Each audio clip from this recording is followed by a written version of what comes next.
welcome to LOA Today. I'm Walt. With me today is longtime listener, poet laureate, and Taya master Anne-Marie Young. This is your daily dose of happy. We are so happy you decided to join us today.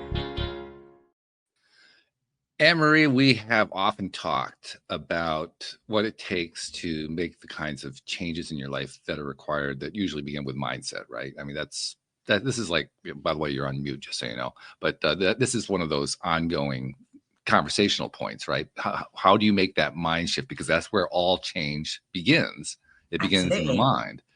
And we've had a lot of theories that have been presented, a lot of topical approaches taken.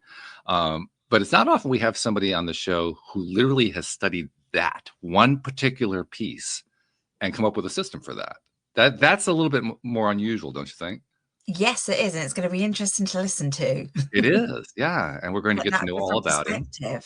Yeah. Well, we love perspectives too. I mean, it's also part of it, right?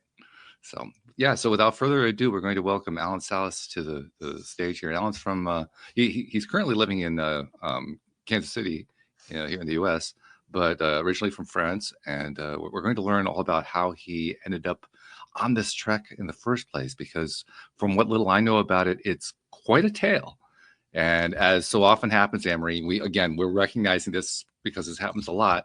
He went through his own trials and tribulations. He went through some crash and burn sequences. He came out the other side and he found what worked and he wanted to share it with the world. I mean, that's the theme, right? That's the theme we play out over and over again. There's always something, isn't it? Something like takes you down and takes you way back up. That's right. Yeah. So we get to play that story out one more time, but we get to find out the details in this particular case. So Alain, welcome to the show. How are you doing today?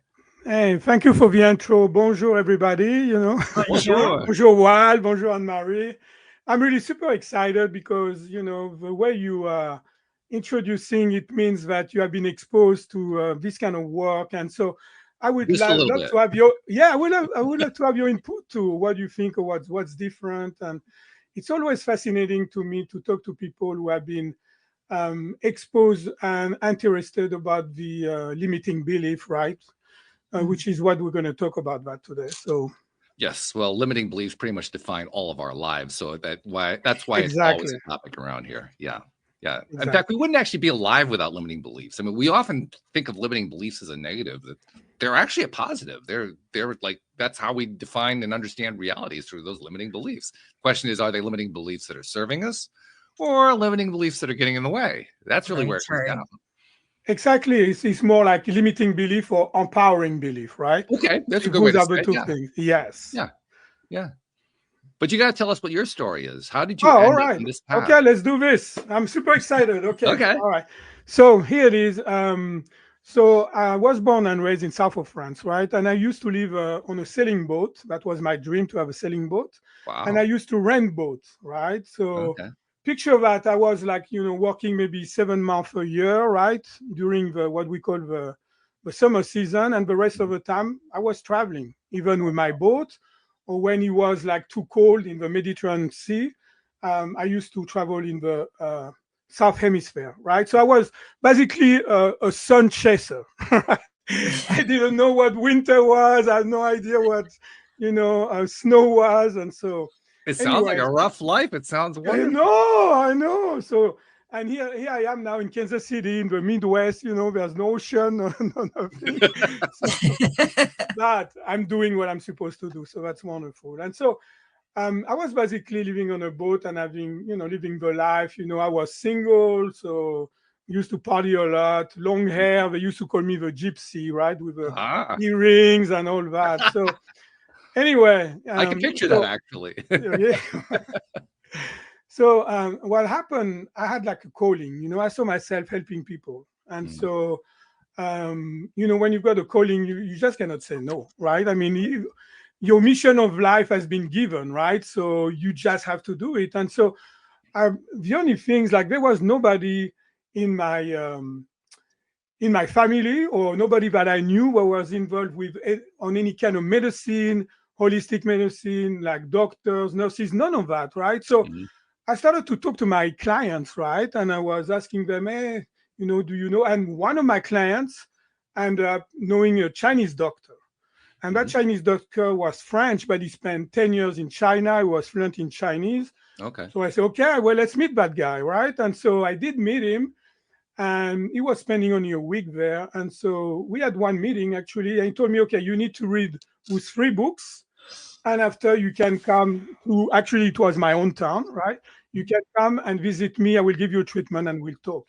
Nice. And 3 books were, one was called the Hara, Hara, which in Japanese means belly, which actually is an entire philosophy.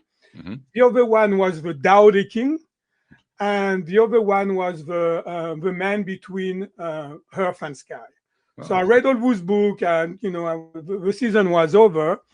And so next thing you know, I was talking to that guy, right? And so I asked him about Chinese, being a Chinese doctor, and things like that. He told me, oh, you know what, Alain, what you need to know, you need to go to China, learn Chinese, spend 10 years, and you will maybe know what you're talking about. So, wait a minute, I'm 30 years old. I want to practice one day, right? And he said, well, you know what, Alain, you look strong. Why not chiropractic? I said, what's this? Chiropractic, right? So he gave me some contacts, and I did talk to some French people, and they gave me an address, which was Spartanburg in South Carolina. And so I got the information. And just to let you know how my English was, I had to have that translated into French with a friend of mine who was an English teacher, right? Ah, okay. And so that was a stretch, right? And so I decided, you know what? I really like what they talk about. They talk about the innate intelligence, your own ability to heal yourself. And that was fascinating to me. And it did really resonate to my core. So I decided, okay, well, let's do that. And so next thing you know, to make a long story short, I sold my boat business. I sold my boat. I ended up, actually being in Kansas City because I had to do some prerequisite, and they sent me to Kansas City to do that. And so I went through it. So imagine, they used to call me the gypsy. So I told my parents, hey, you know what? I'm going to go to America and become a doctor. So there's a transition. That's exactly their reaction. They were laughing. And so anyway, but again, when you know your mission in life, it's such a privilege. It's such a gift that you have been gifted to. And so my brain was a little bit like rusty, obviously. So I had to, and to take notes, that was not easy. So some of my, friends helped me. Next thing you know, 3 years later, I graduated. I mean, actually early. I was done with all my prerequisites early. So I learned with another doctor and all that. And the only things what happened, it's like, I was doing what I've been taught, but the results that I got were not what I wanted, right?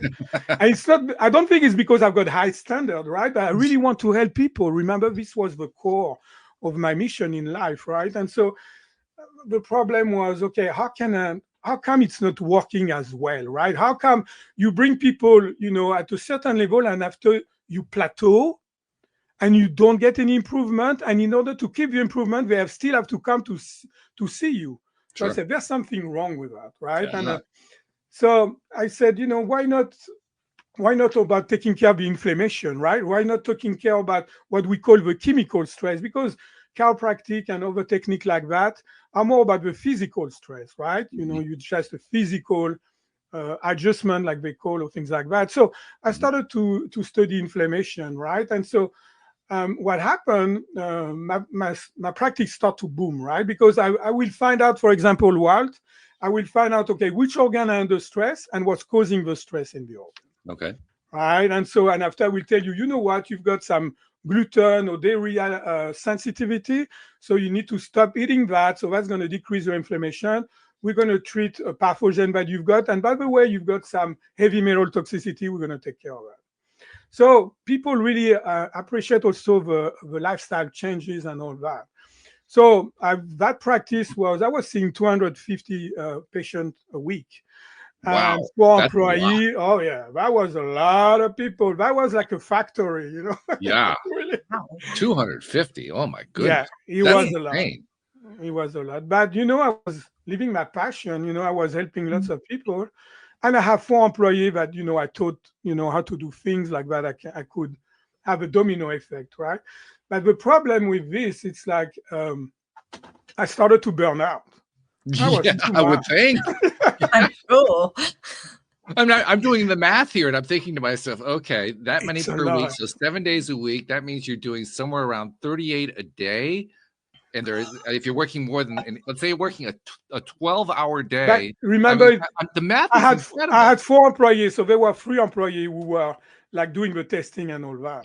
They would have to, because how could you? Yeah, of course. You wouldn't be able to sleep. You have to delegate, right? Right. But anyway, that was too much. Oh, yeah, I agree with you guys. That was too much. And so I become really overworked and burned out. And even I remember when I was going home, I was there, but I was not present, right? I started to detach, and I started to get depressed and all that. And so guess what happened? My relationship with my wife that I met in Kansas City, but she's from France too. We met in a bar over there. Wow. Yeah, and we've got a daughter. She's like, now she's 20 years old. But her name is Maya. But anyway, so I ended up within a year, divorced. Wow. My practice, because I was so unfocused after my clarity was totally gone, and I was depressed. So I lost my juice, I lost my passion. And so what happened, my practice went from thriving to failing. And the cherry on the cake, I got diagnosed with early stage of colon cancer. So picture it's this. Amazing how these things work like that. When your whole vibration shifts, everything falls apart. Everything does, yeah. But for a good reason. Oh, sure. Well, if you call it, you have to appreciate that it's a good reason. That's getting to that is a hard part. Because I knew like from what I was going through, I always knew that I will get out of this, right? I will because I've never been a victim on a victim mode, right? Okay. I was still on a creator, so it means victim mode. It means you have to blame somebody. Like I blame of course, that's my wife's fault. That's this and that, right? So you never learn from your experience, right? I learned that from my dad, because my dad was so negative, and he was like some abusive sometimes. But I've seen how that negativity destroyed him, right? And of course, he got sick, right? At 40 years old, he was disabled. So he showed me what not to do, right? He showed me that if you've got, because after they identified with their disease, so they call Jean, that was his name, and they say, hey, Jean, how are you doing? Meanings, how's your health? So of course, in their subconscious mind, we're going to talk about that, right? In their subconscious mind, they get the love, they get the attention because they are sick. Yeah. So if they are not sick, what happened? Right? Yeah, at that point, there's no such thing as that's negative. not going to work. Exactly. And so I've learned that so I knew that, I had to, like you were talking about a positive mindset. Yeah, of course. I had to have it, but it was I've been blessed naturally to be an optimist too, I have to say, I don't take too much merit, but I've been blessed that way. And so I started to try to understand what happened, right? Because imagine I recommend you come and I recommend, what you're going to eat, what you need to, if you need to take some supplement for your thyroid or your adrenal or things like that. And I do my program and I got diagnosed with cancer, the second killer in this country. Go figure. So I have to rethink and reinvent myself at every level, at the health level, at the relationship level, and at the prosperity level. Wow. Yeah. So I wanted to find out what is that force behind the scene? What is that force that pushing me? Because when you're not a victim mode, you have to take a responsibility. It's not like you're going to say it. Yeah, you know that you're creating that somehow. Even though you don't know how it is, even though you haven't figured it out, you know it's got to be you. You're this common denominator, but what did I do? Yeah, exactly. That's pill to take, isn't it? Yeah. But it's reality. That's the real reality. And so I just wanted to find out what's going on, right? So anyway, so my first reaction was, okay, so the physical stress, because what I discover, it's a few things that are pretty simple, but you'll be surprised how not lots of people apply that. Number one, when you've got a problem in life, you need to know two things. and you will resolve your problem all the time. It can be a health problem, it can be a prosperity problem, and it can be a relationship problem. So number one, you need to know what's causing the problem, right? Yeah, that's always a good idea. If you don't know what's causing the problem, how can you fix it, right? That's number one. And number two, you need to know how to fix it. Yeah, that'd be good too. Right. Here we go. So with the physical stress, I started to, try to better my treatment and my approach, right? So with physical stress, I found out that cranial, it's our central nervous system, right? It's our brain and spinal cord, 80% of our nervous system. What if we can impact that? So guess what? I become a cranial specialist, right? I created my own energy work that came to me, some insight that came to me, and people loved it. So I knew what's causing it, right? And I knew how to fix it to my best of ability. I'm not saying that I know it all, right? But to my best ability, that was better than the regular chiropractic that I've learned at school. Yeah, sure. Basically, to be honest with you, you would add it to your own knowledge base, and in that increase, you would achieve new levels of understanding. That's always exciting when that happens. Yes, it really is, because that creativity it's just a buzz. It really is. It's really exciting, like you said. And so for the chemical stress, well, I already was scanning the body. I will tell you, Walt or Anne-Marie, which organ had the stress, what's causing the stress. So we know what's causing it, right? And after how to fix it, I discovered that if you supercharge the body with oxygen, miracle will happen. And you don't have to be on an alkaline diet that is very expensive, that nobody can do anywhere, except if you think that you are dying, So anyway, I just have to ask, kind of as an aside, do you think that most people who come up with these diets actually do them? Well, you know what we say about the diet? The best diet for you is the diet that you're going to do. Exactly. Yeah. That's my answer. Yes. So that's why, you don't want, like on Seinfeld, I don't know if you know that Seinfeld, like the soup Nazi, right? The soup Nazi, the guy. Oh, yeah, right. You need to do all that, right? Yeah, and diet, it can be such a dogma, right? So that's why by testing people through muscle testing, we're tapping into the subconscious mind, actually, and the body will tell you what he needs, what's not good for him, what nutrients are the best for you, and not. You can have the same condition with Anne-Marie, and you can have different organs under stress, and also you can have a totally different stressors, right? Sure. Oh, yeah. You see, because what I've learned, one thing for sure, 100% sure, everybody's different. I know it sounds like, of course, I'm Anne-Marie, of course, I'm Walt, but everybody is different. Regarding if you got the same condition, it can be totally different stressors and totally different organs problem. And by the way, thank goodness that we're all different. That's part of what they call this whole life so interesting. You know how we say in France, we say "Vive la différence," right? That's right. Vive la différence. Even we know that. Anyway, so now I was like, okay, that's getting better, right? But and after, okay, we've got mind and body, right? Mind and body connection. So this pretty much help the body, right? But what's about the mind? So what's about the emotion, your mental status, and all that, right? And so I started to investigate the mind, right? And I did learn some techniques, some emotional technique that did some good, that really helped me too, right? But I was not satisfied in a way. I think I knew, I think more than that, I knew intuitively that there was something more. Yes. I just knew it. That's really That's exciting. I mean, yes. it's kind of intimidating and a little bit scary, because when you're in that position, very often nobody has an answer for you. You have to go find it. Yeah. But also it's super excited, because that's the unknown. That's the excitement of creativity, right? Yes. And I think intuition and creativity they're dancing together. They right? are. Totally agree. Totally agree. Anyway, so and I started to get some insight. So I was treating people. I was doing something unusual. I said, "What the heck is going on here?" But I always trust my intuition. That's what I will recommend to the listeners. It's always trust your intuition. If your analytical mind tells you something and your intuition tells me another thing, follow your intuition. But let me ask you something about that, because that was an issue for me. And even to this day, sometimes it's still an issue. I know how important it is to trust my own intuition. That doesn't mean I easily do it.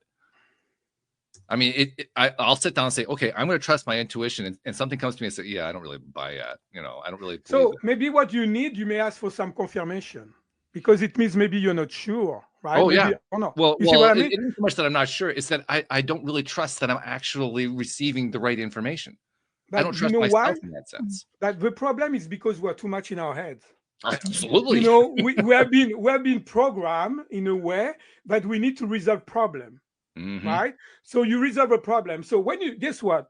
Okay, so all the energy going to the head, right? And that's why people are overthinking. That's why they don't have peace of mind and all that, right? So if it doesn't go to only to the head, it doesn't go to the heart, right? And after we'll talk about different organs, right? Yeah. So your heart is shut down, right? And if you've got trauma and all that, of course, and limiting belief, of course, that's going to do it. But let's see, we're too much in our head, right? And so what happened is like, that's why if you look and you Google it, that's why 80% of our thoughts are negative. Because we always try to resolve problem. It's not something that is absolutely positive, right? Not usually. It's a problem, right? It wouldn't be a problem. Yeah, exactly. If it was positive, what would be problematic about it? Exactly. It's still a problem, right? And so, of course, people are like that. The average person, 80% of the people are negative. Their thoughts are negative. 95% of your thoughts are the same than the day before. So it means like you living the same scenario again and again and again. Maybe different input, but the same doubt, the same fear, the same negativity, the same scenario, basically, right? Yeah. And so on top of that, we've got 42. Okay, go ahead. In a sense, we're all living Groundhog Day over and over again. Yes. I know. That's crazy. Who wants this kind of life, right? Who wants this kind of life? So on top of that, you've got 42, depends who you read. There's, controversy about that, but we think a lot. We know we are overthinking, right? And they say 40 to 60,000 thoughts a day. That's a lot of thinking. No kidding. So that's why we caught up on that. I mean, there is one good thing about it with all those thoughts, because like you say, it's the same one from the day before. So you can pretty much know what they're going to be. It's just, you have to handle them all. Yeah, but I don't know if you like it, if 80% of it is negative, right? I'm sorry, but I will pass on that, right?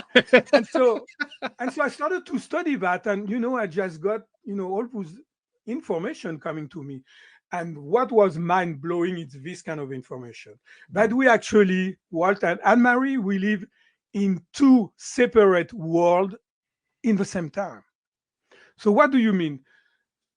We've got the inner world and the outer world. And so the outer world, it's called the conscious mind, right? Yeah. It's your self-identity, who you think you are, Anne-Marie, right? It's also your personality. It's also how you perceive your reality. It's what you're aware of, right? Your thought, your emotion, your behavior and action, right? That's basically that, your conscious mind. And after, we've got the inner world, which is the mysterious, the magical, the invisible world, right? And so this world is like, record everything you have been doing in your life. Everything is recorded there. Your skills are there. The process of your body that automatic, we call that the autonomic nervous system, right? Your breathing, your heartbeat, or all that is controlled by that. And just to give you an idea, we can process data at 11 beats per second with our conscious mind. And our subconscious mind, we can say unconscious, but subconscious mind, it's simpler. People understand better, I think. The subconscious mind processes data at 11 million beats per second. Well, no wonder it's so tough. I mean, seriously, that's not even a fair fight. It's not. But after, when you learn and you start to research and you see that 5 or 10% of your mind is your conscious mind, and 90 to 95% of your mind is your subconscious mind, you say, hold on. We focus only on our conscious mind. The healing that we do is only on our conscious mind. The transformation that we want to do, it's focused on the conscious mind. You say it that way, and it kind of reinforces for me. It's amazing that we become positive at all. I agree. Look how much the odds are stacked against us.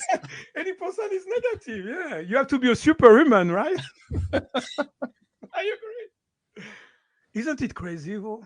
It is. Yeah. So I was thinking, what if we can talk the same language, but your subconscious mind, right? What if we can address and start a dialogue? Because our subconscious mind communicates with us, right? Like, for example, when you remember a dream, right? You remember the picture always, right? By the way. And after you can remember a scent, you can remember a series of pictures and whatever. So, in that picture, there's symbolism, right?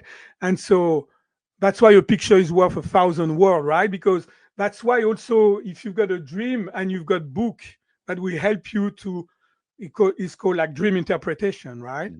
And there's so many of those, right? I mean, go on Amazon, it's just ridiculous, right? And so that gives you some insight, that gives you some wisdom from your subconscious mind, which I will make guess is much better than your conscious mind wisdom, right? I will just guess like that, right? And after, also we've got the intuition, right? Talking about wisdom coming from your subconscious mind, right? So that can make you, Walt, when you understand that, you say, oh, this is my subconscious mind, that powerhouse compared to who I'm thinking I am, that's sending me some information, maybe it will be good to pay attention, and maybe why don't I try to trust it and see what happens. And that's the trick right there. That's exactly the trick. Learning to trust that. That's it. And so it's a part of letting go. We all have we all have control issues. It's human nature almost, right? We want to control things because we feel safer, right? Sure. But it doesn't work that way. It's the opposite. Isn't that annoying? I know it is, but when you can let go in more regular basis, that's so freeing. Because you don't have to control everything. You just flow with life. It's like, when you want to control things, it's like you're thinking you're doing all those things, but it's almost like you're going against the flow of life, right? Right. Oh, yeah. Because you don't trust it, right? I say the opposite to me of control is faith, right? You faith, right? You're letting go and all that. So you go and you think, I used to be a swimmer, a competitive swimmer. So you just swim like crazy upstream, and you don't go very far, right? Because it's so hard and it's so stressful, right? And you think you have been accomplished so many things, but if you go with the flow of life and there's an obstacle in front of you, you can easily avoid it, right? And you can go so much farther and much more at ease. It reminds me of what Abraham Hicks, I don't know if you're familiar with the teachings of Abraham Hicks, but one of the things that they've taught is that there's the difference between paddling upstream and paddling downstream is, like you say, paddling upstream is where all the effort is, and paddling downstream is where everything is that you want. Yeah. That's why the goodies are. Yeah. Because I don't believe, that's why my parents used to say, oh, this is Alain. But I don't believe life has to be difficult. Who says that? Who says you have to work hard and play hard and all that things? Who said that? Well, a lot of people say, but what I learned is they were wrong. Yeah, and it's people who want you to work, right? Oh, yeah. Like your employer, something like that. They're the ones who burn out. They're the ones who end up divorced and having the cancers and everything else. It was such a shock when I came from south of France. South of France mentality is like, okay, you know what? If somebody tell you, I spend time with my family, I've got quality time, I go selling, I do this, and I'm close to my kids, and my work is my work. Mm-hmm. Basically, right? People will say, oh, yeah, you understand. Here in America, you say, well, I'm taking lots of time. I don't want to work too hard. You're a loser. Right? Yeah, right. I was like, what? Oh, you're a lazy guy or a loser. No, you just have different values, right? And so in between, again, the balance, right? In between, that's what to be. Yeah. And so anyway, if you allow me to go back, so I just, let's crack the code of that mind. How does it work, right? So we know that by now the subconscious mind is everything, right? And it's where the subconscious mind can be programmed. So imagine what we say, it's like from age 0 to 6 or 8, you're more like a sponge, right? So your conscious mind cannot filter too much. You believe everything.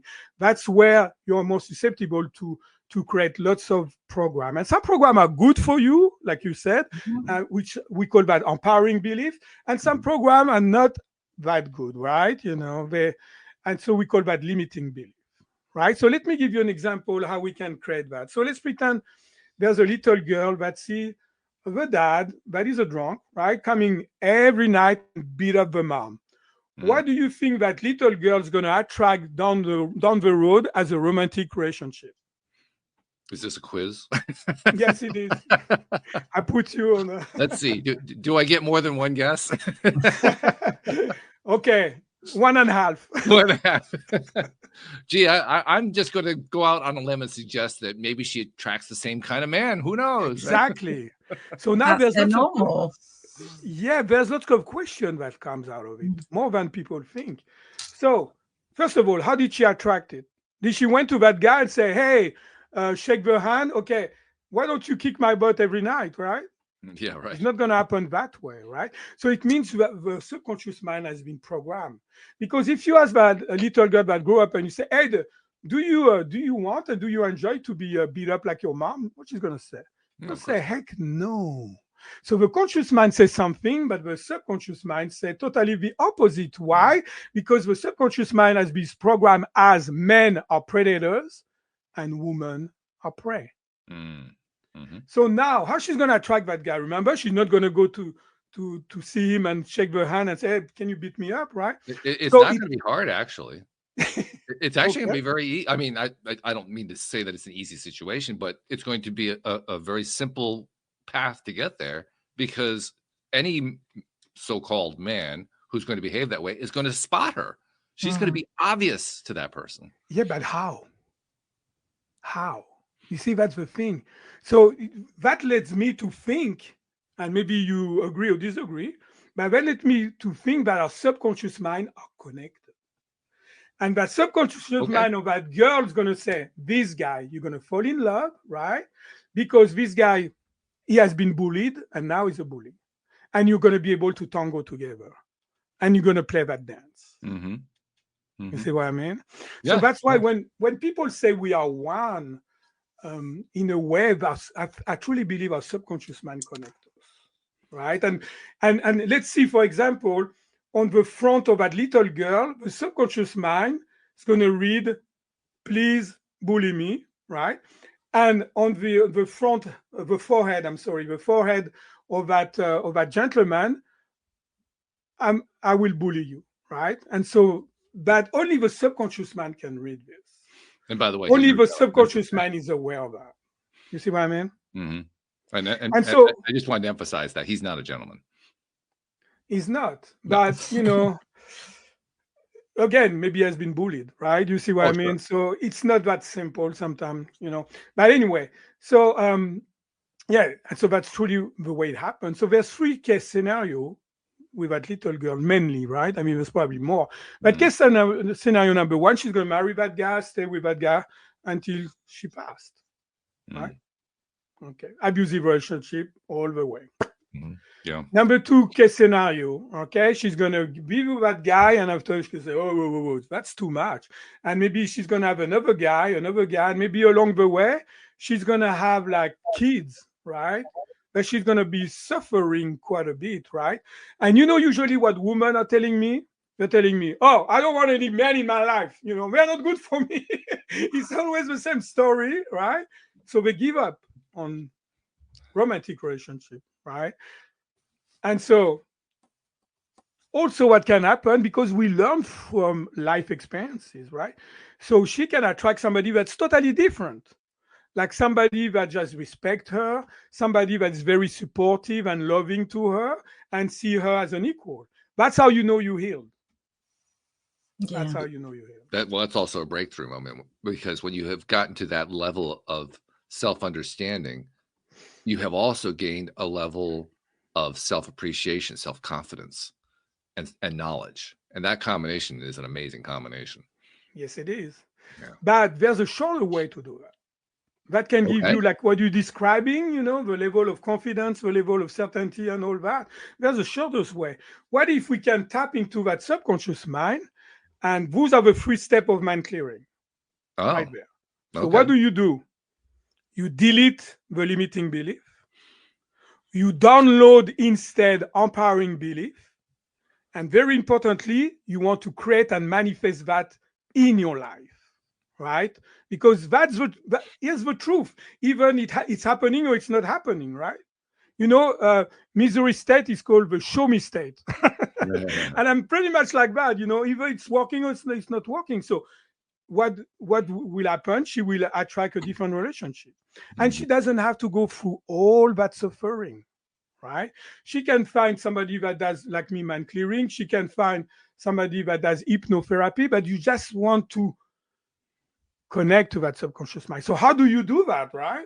Well, remember, well, especially the first step, because the first one really got my attention when you said you delete the limiting belief. Yes. I've always found that was challenging. I can write over because you know why it's challenging?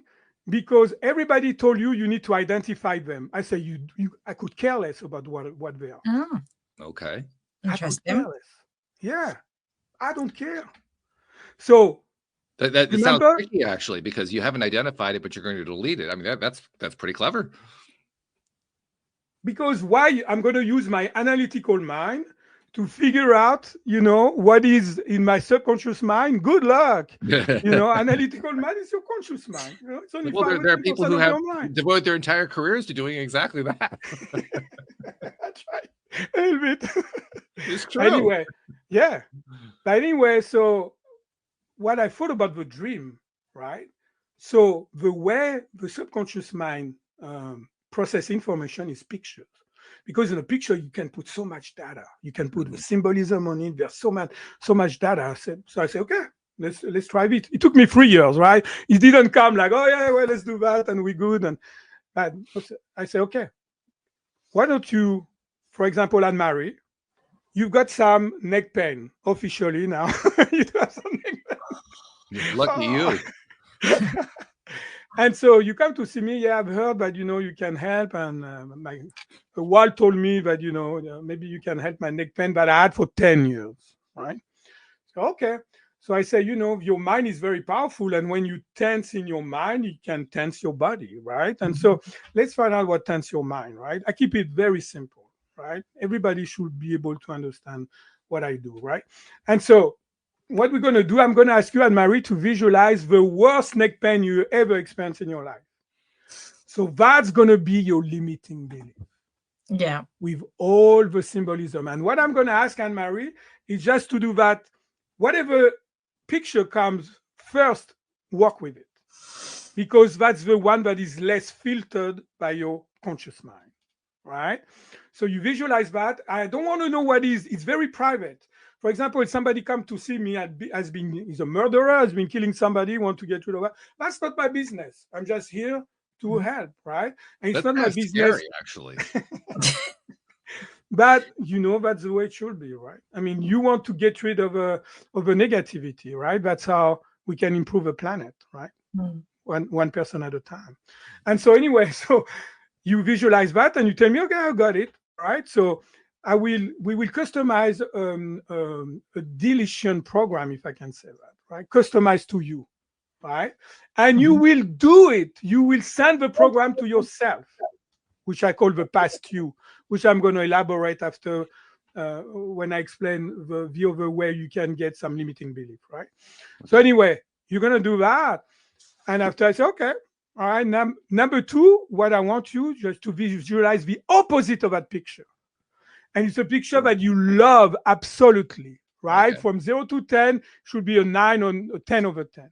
So you picture that, and we're going to download a customized program to you to anchor that empowering belief. Right? So that answers the question that I was raising before, because the question I asked is, well, how do you delete it? And the only way I knew to delete it was to replace it with something else. Well, that's what you're doing. You're replacing it with something really good. Exactly. Yeah. Exactly. And so I don't need to know what it is. You don't need to know what it is. What you want is to have no more neck pain, right? Right. It takes now, the way it is, 1 to 2 visits to get rid of neck pain permanently. So I use pen a lot, and you can look at my website with a testimonial. I use pen a lot because it's a good way to monitor your progress when you create a technique, right? If a pen, if you have it or you don't have it, right? People, they're not going to say to please you, I'm better. No, it doesn't work. I still have a pen and things like that, right? And so maybe what happened, you say, oh, I'm feeling much better. Okay, so I will say, you know what? Why don't you live life, right? And if a pen is back, you call me. And so, for example, you call me back, you say, you know what, I was good for a day or even 2 hours, who cares, doesn't matter. And now I've got the pen, but it's when, because I will have told you, write down your circumstances. Okay. I call that resistance of healing, right? The resistance of healing. Some people call trigger. I don't like too much trigger. I like resistance of healing, right? Okay. So, and you tell me, you know what? I was in my computer and oh man, that neck, and after I was in my car and oh, the neck came back. So guess what? I will ask you, okay, let's treat the resistance. So we ask you, Anne-Marie, you know what? Why don't you visualize you in the computer having the pain? And now let's delete that and let's download, the opposite of that picture. I will do the same with you coming in the car, and that's it. So let me interrupt. And Anne-Marie, since he was using you as the example, I don't know if neck pain ever been a thing, but pick something that has been a thing for you. Have you ever tried this technique that he's describing, where you create a picture in your mind of the thing that is causing you pain, and then you come up with an opposite to replace it? Have you tried that? I've tried to imagine not being in pain and just using my mind. I certainly when I was in labor, I was trying to visualize not being in pain, if that something similar. So it's not like taking it away and replacing it with something else. I haven't tried that. Okay. But I certainly know that my mind has been able to control pain in my body. Okay. Well, that's good. That's simple visualization. That's not reprogramming. You see what I mean? The reprogramming, when I don't know how to share that, but when the reprogramming is done. Because I talked to some hypnotherapists, and they told me, but what do you think? Why it doesn't last? I said, no, when you reprogram, you just have more resistance. I'm going to give you an example. I do martial arts, right? And so I had my Achilles tendon, which is like the back tendons of my ankle, that hurt. I treated myself with the man clearing, obviously, and I treated myself. I was 70% better. And after, I thought to myself, okay, first of all, how come it's not 100%? Right? Yeah, that's good. I like that. Yeah. and after I say, Alain, what do you think is causing it? And I say, oh, it's inflamed. And I treated, so I did the negative for inflammation, the positive. I did that, did the reprogramming. My pain went away, never came back. So the thought was causing the problem was the problem. Which makes sense. Because there's going to be a certain painful association with the fact that there's a problem. That makes sense. So I truly believe it was not inflamed. It's the thought of me thinking was inflamed that was creating the problem.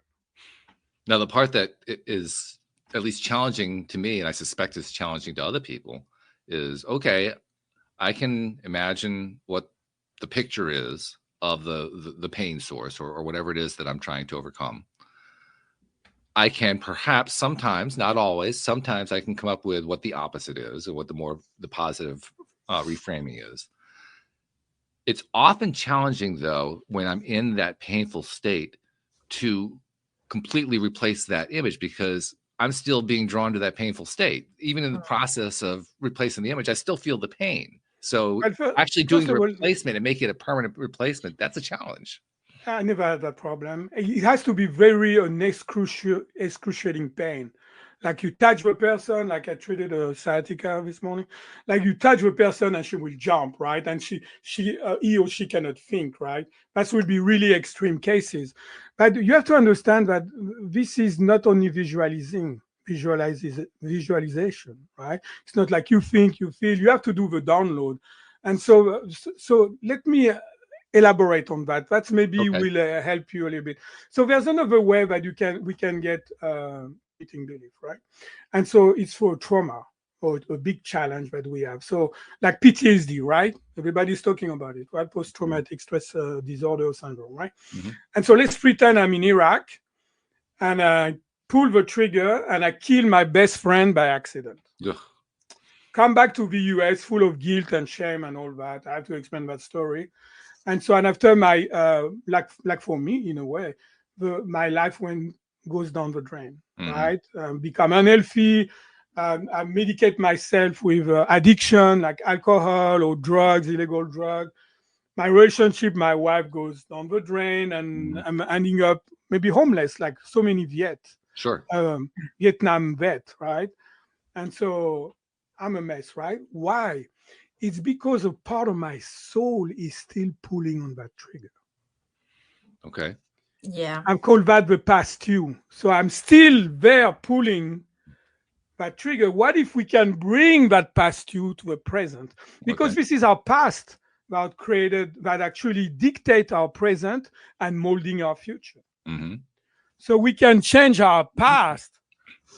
This is it. We'll be more in the present, by the way. And after we can, whatever we want in the future, that won't be blocked or prevented by our past memories or limiting belief.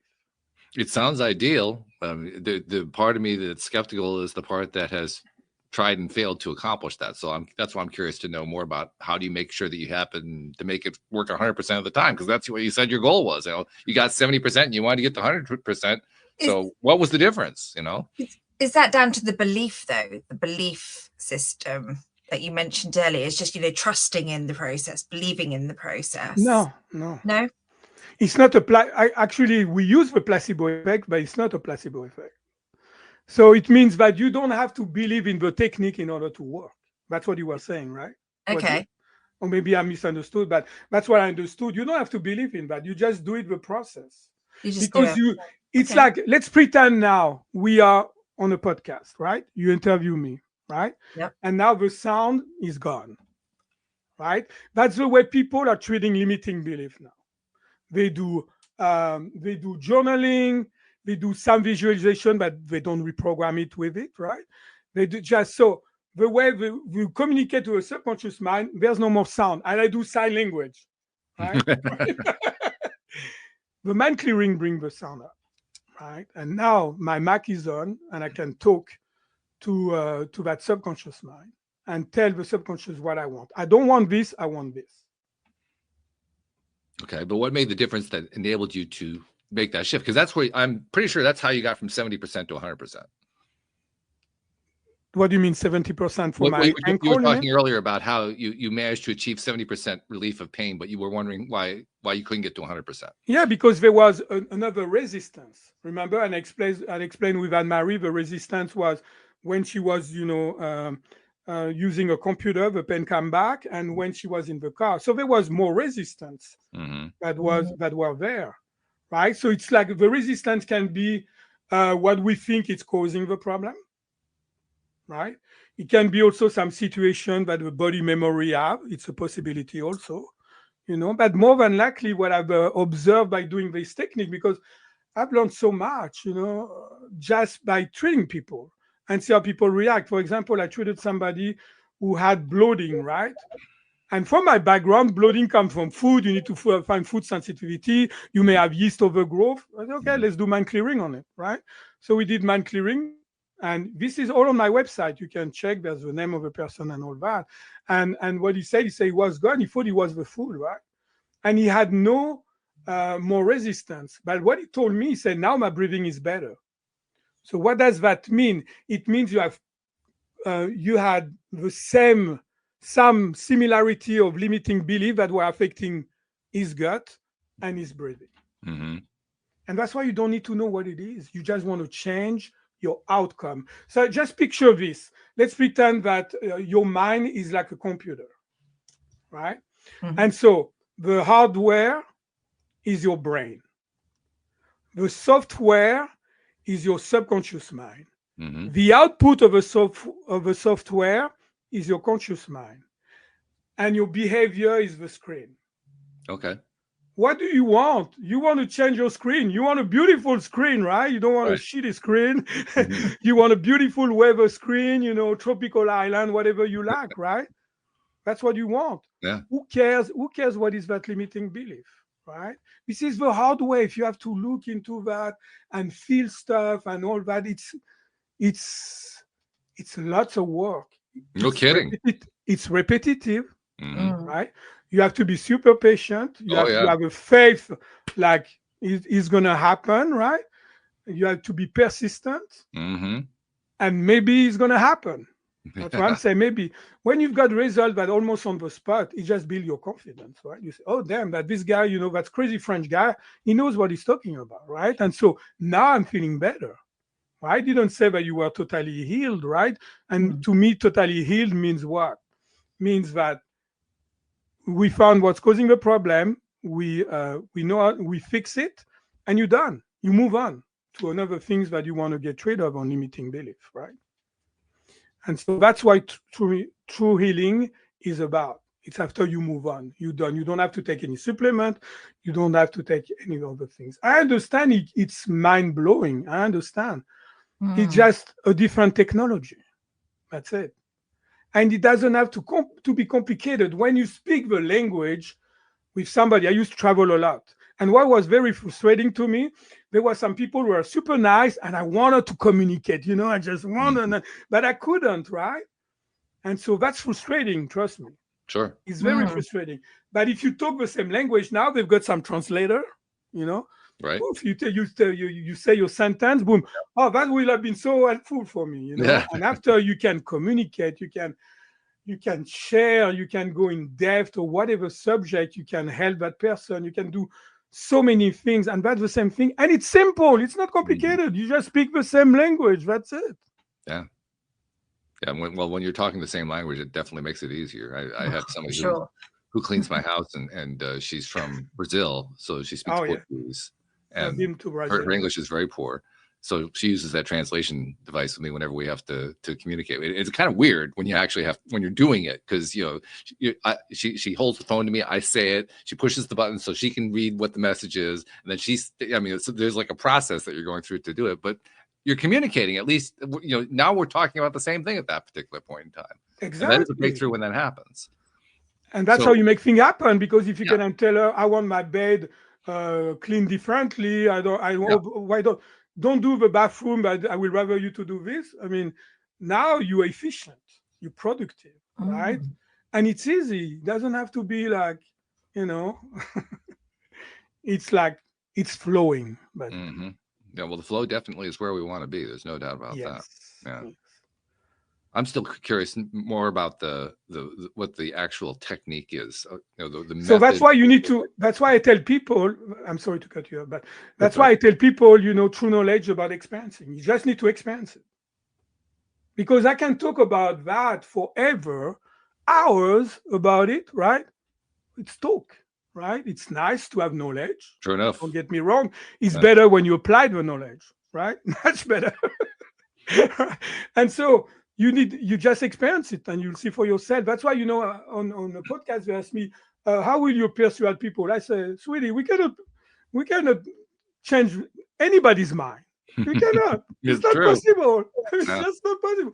You just can say, look, that's what it is. If it resonates with you, good. If it doesn't, okay, that's fine. No problem. And now you know the information. It makes sense because, like you were saying before, we can be thinking about stuff, but a picture is going to be worth 1,000 words, and an experience is worth 1,000 pictures.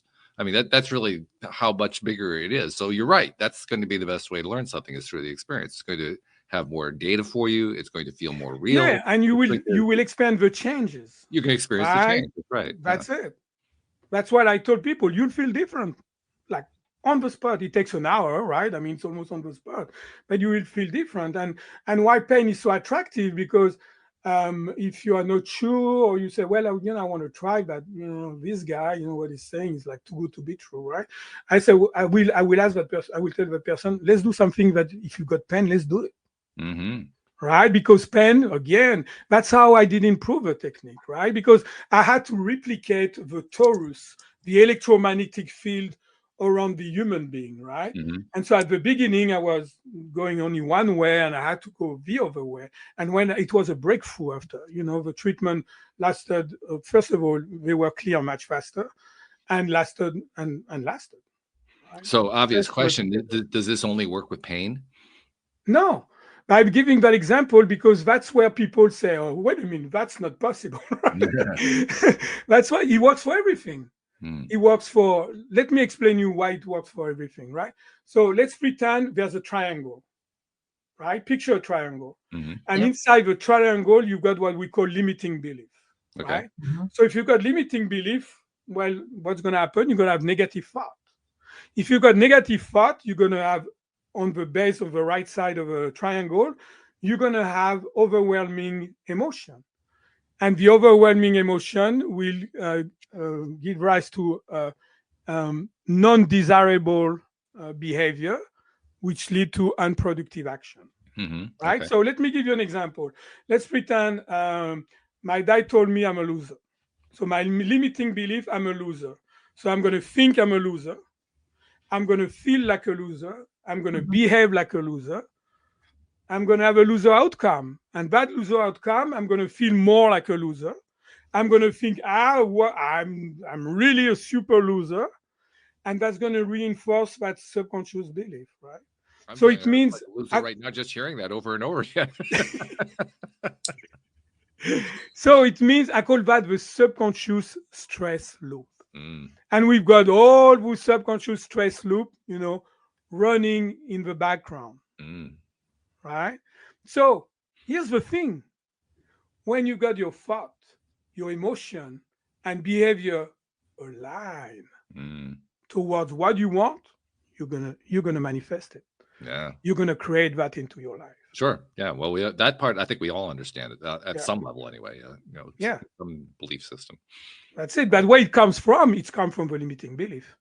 Because the limiting belief needs to be aligned. If the limiting belief is not aligned, boom, that's it. Yeah. The circuit is cut off, and your thought and your emotion and behavior, who cares? It's never going to happen. But I mean, more than likely, it's not going to happen. Right, right. Okay.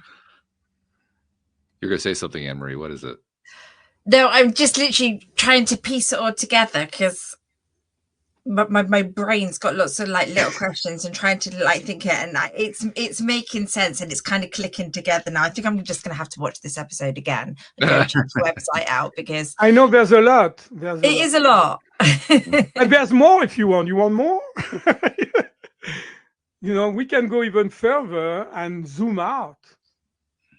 And totally zoom out and just imagine that there's a sun, right? So picture that you've got the sun, right? And the sun, it's God, awareness, all there is, the divinity, whatever you believe in it, whatever you want to call it, doesn't really matter. And there's a spark that created your spirit, right? Yes. And all that is on non-duality, right? It's all there is, has ever been. Some people may understand better that it's like pure love, for example, or whatever. And after, you've got the sky and you've got lots of cloud in your sky. Actually, there's full of cloud. And after, you've got your soul, which is in duality, good and bad, right? And all that. Judgment, right, basically. And after, you've got different layers, your emotion, the mental, the emotional, and after, you've got your physical being, right? And so some people, they've got so much, the cloud is so thick that they think there's no sun. But the sun doesn't even exist, right? And so the cloud, what they are the limiting belief. So when we get rid of limiting belief, we decloud your sky. And now you can feel the sun. You can see the ray of the sun hitting your body and warming it up. And you become more connected to your spirit. Right? More you connected to your spirit, the more empowering, because first of all, you've got less limiting belief, right? Yeah. That you treated. And more you've got in your triangle, you've got more empowering belief. So you've got more positive thought. So you've got more supportive emotion, and you've got more productive action and desirable behavior. And so I agree with, yeah. And that's the problem, because we have been sold that we are only our conscious mind. And quite frankly, if your sky is full of cloud, there's no sun. Spirit, what's that? Abstract, right? I don't experience it, what it is, Yeah. right? But when you start to decline and all that, and you start to experience, and become more positive, how do you know you experience that? You become again more positive, more supportive emotion. You've got what I call, because everybody's talking about having a positive mindset. Mm-hmm. I say you cannot have a positive mindset without having a subconscious positive mindset. Yeah, well, that's what you're aiming for. Period. Yeah. That's it. It's not possible. And so when after you experience all that, and after you get more connected, and after you are more who you truly are, or supposed to be, or designed to be, a spirit living a physical experience. Mm-hmm. Fully agree. Yeah. As so often happens, we have these conversations, and I look up and I say, an hour already? We barely touched this. That's not fair. That's not fair. But I guess this is a good time to ask the very basic question for somebody who wants to learn more about what you're doing. How do they find this? Because you clearly have you've latched onto something that really works well, and you have such a high level of confidence in it. That alone is going to attract some people and say, yeah, I want to find out more. How do they find out more? Yeah, so you go to my website, right? There's a ton of information, right? Because doctor means teacher. And for me, it's very important to teach, right? And teach has to be simple. I don't believe in big words. Instead of Alain, I could have used coherence, right? I mean, lots of people don't know what it is, right? And so I want this to be, because when I had this insight, I knew intuitively that this should be for everybody. It means, Walt and Anne-Marie, you want to treat your kids, you want to treat, your loved ones, you want to treat yourself, you can do it. Right? That's the goal. Because the medicine, I mean, I've been doing 28 years, right? So I know a little bit of things or two, right? The medicine for emergency room is fantastic, right? You need the drug. If I've got a car accident, I need the good surgeon. I need also the drugs, and the painkillers, the anesthesia and the painkiller, no problem. But for long-term pain and stress, well, if you look in America, what is the number 3 killer in this country, according to the American Medical Association? Medical error and drug side effect. So philosophically, they cannot heal you, meaning healing, my definition of healing, you find what's causing the problem, you know how to fix it, you're done, you're moving on, right? Why? Because they don't find what's causing your problem. That's it. So they cannot fix it. They treat only symptom. It's a good money maker, of course, it is. I mean, that's reality. But that's why they cannot fix you. Now, I'm not saying, again, all is bad, right, with the emergency room and things like that. So. Well, we'll certainly include the link to the website to make it easy for people. Yeah, so you go to the Man Clearing, and I've got a special offer if it's maybe interests some of your listeners. So there's a form there. It's a jot form. So you fill that in and you ask me whatever question, or if you're interested. If you want me to give you a treatment, we can do that online, right? Because what I forgot to say, which is like so important, if I have one thing that I want people to understand, and realize, should I say, it's like we are so powerful. We have no idea how powerful we are. Very true. Oh, agreed. Yeah. Unbelievable. That's what that technique and using that work make me. Because who's doing the healing? Anne-Marie, she was treating her neck.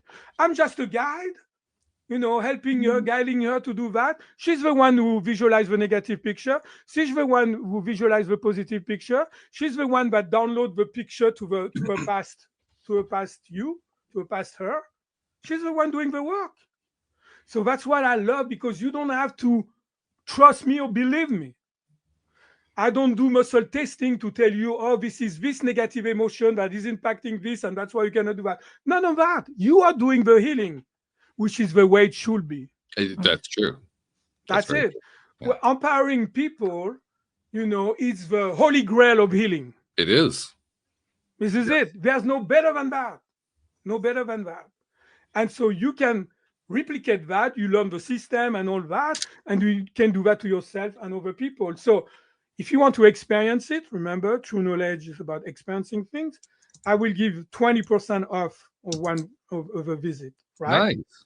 And if you want to learn the entire system, so there's 3 systems. There's the basic, and after you've got the body clearing, which is about pain and symptom, and after you've got the goal and success clearing to reach, whatever goal you want, right? Because the goal setting is not right in my book, because it's set up only with a conscious mind. What about the subconscious mind? What about 90% of your mind, right? And then, so I created something I call that the quantum loop, right? To make sure that you can reach your goal, right? And so anyway, so all that, if you want to learn the entire system, I give 50% off, 50, wow, to learn all that, because this needs to be spread out. I don't know how to say it. I'm dedicating my life until my last breath, right? Okay. My big pleasure to do that, because this needs to be spread out, especially at the time we are living, when we can go into changing our humanity, going maybe more into transhumanism and getting things in our body, or we can really connect to our spirit, right? And this is why I think that technique is coming now, because we are in a turning point right there. No, I agree with that. Yeah. This is definitely a timely topic, no doubt in my mind. So we answered the first question. There are 3 things I always do at the end of every program. The first one you just answered, like, how do we find out more? You told people, so we're going to include that in the show notes, and they're going to follow up. They're going to get 50% off and all that. So that's great. Second thing I like to do is I like to ask my co-host for her perspective on how she ties the whole conversation together, because I'm doing most of the questioning, right? I mean, you've experienced that. She jumps in sometimes too, but I'm doing most of the questioning. She has that listener perspective. She actually used to be a listener, and then she came onto the show. That's wonderful. And that listener perspective is invaluable, because she can tie it together in a way that the listeners are going to, feel into and believe in much better than I can. So, Anne-Marie, I've been giving you the setup again, as I usually do. All the pressure is on. No pressure. So how are you tying today's conversation together? I could relate to a lot of this conversation in the fact that, I've always trusted my intuition. My intuition has been ever so strong. And, that connecting to people, I know what some people are going to say. I think we all have those little synchronicity, their experiences like that. But what I liked about this call is how much it made me think, because it was a different perspective, and from how to use your brain and your consciousness and everything. So I just think it just has made me feel buzzing, because it's just another way of how amazing our minds are and how powerful we are as human beings. And we don't realize that. And I love watching all these new ways of learning, ways of healing, and just empowering us. Beautiful. I love that. See, she's good at that. She's good at tying it together, and I'm sure that's the way most listeners are taking it. They're taking it the way she just described. So we're getting a mirror back to us about what you've been talking about and how it's being received. That's why I love that so much. I appreciate that. And it's what I want to add also. It's like, it's a new concept in a way, but it's an old concept, but it's a new way to do it. We're relearning. Yeah, exactly. And so it's those insights it's not something that I know that existed before, right? But I don't know, maybe, we never know, right? But something like that, it's just different. Yeah, it's good stuff. Just different. The last thing that we do with every episode, something I've been doing for the last few years, is I noticed something, because we're in the 21st century, right? So you're doing this podcast with us. I'm sure you do other podcasts. You probably have other different ways that you're putting information out. You do it through your website. I know that. You probably have, I don't know, I'm going to guess blog entries or social media or something like that. You're doing a variety of things to get the information out there, because that's how we do it now. I mean, it's the new marketing. It's the 21st century marketing. And in the course of doing that, we're giving out all this free information, and we're reaching people who most of the time we don't even know who they are. They're listeners. They're picking stuff up, and maybe they're grabbing this piece or that piece, and they're trying to apply it in their lives, and they're getting some success, and we never hear about it. And I realized that's a kind of a gap. There's like a gap going on there, because we don't realize what's going on, and we often don't get credit for it. So I like to say, Alain, on behalf of those people you've never met, never seen, never will meet, never will see, who you've been helping in ways that are based on these appearances that you make and the content you put out, but they're getting results that you don't even know about. on their behalf, thank you for what you're doing, because you're making a difference in this world. Thank you so much. Thank you. And that's what this is about. Yeah. It's not about us. It's not about me. It's about, there's something that's very dear to me. It's like that. I mean, I'm sure you know about that, right? But it's so true and resonate with me, be the change you want to see in the world, right? And you cannot truly heal by yourself. The humanity needs to heal as a whole. And I know there's a tipping point, right, that we can reach. Some people talk about 1%. Who cares? It doesn't really matter. But it starts by you taking action to transform yourself, to better yourself, to become the best version of yourself. And not only, and it's not selfish, because you cannot give what you don't have. You're going to help yourself, but also it's going to have a domino effect on the entire humanity. The ripple and effect. that's what truly, and that's truly what this is about. That's truly what this is about. Because it's not about Walt, it's not about Anne-Marie, it's not about Alain. It's about that ripple effect. Yes. I love that. Beautiful. Well, Alain, thank you so much for sharing with us and spending this time. And this has been a fun conversation. It was my pleasure. Yeah, I really enjoyed it. Yeah, it was really cool. So thank you very much. Thank you to our podcast listeners everywhere. We will see you all next time here on LOA Today. Goodbye, everybody. Bye.